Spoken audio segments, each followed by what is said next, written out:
First thing I'm going to do is take the wheel off, 21mm socket, remove all 5 of your lug nuts. To remove this sway bar link, I'm going to clamp some locking pliers as tight as I can get them onto the back side. That way it'll hold the stud from spinning. And then with a 15mm socket, I'm going to remove the nut on this side.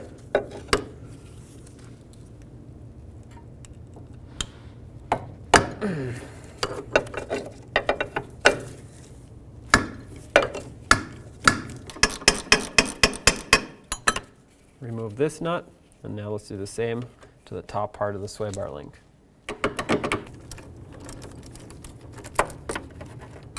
Now with the top one off, we can remove the sway bar link. Just wiggle it out of place. And here's your old sway bar link. Now grab your new sway bar link, line it up. If for some reason it doesn't line up, you probably just have to move the studs around a little bit and slide it on. Now let's get the 2 nuts started. One on the bottom. And you'll notice that in the middle, it has this Allen socket cutout. You can use a 5mm Allen to hold the stud, or spin the stud and hold the nut, whatever's easiest, but that's how I'm going to tighten it. So we'll start this on, start on the top one.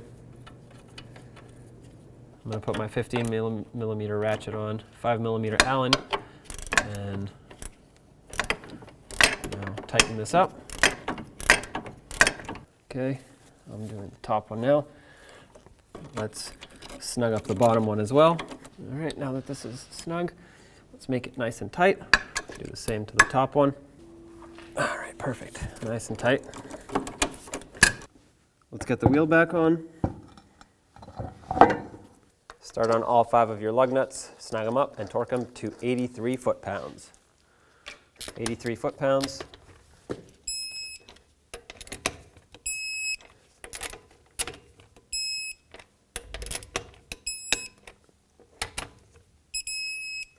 Now take it for a road test down to your local alignment shop.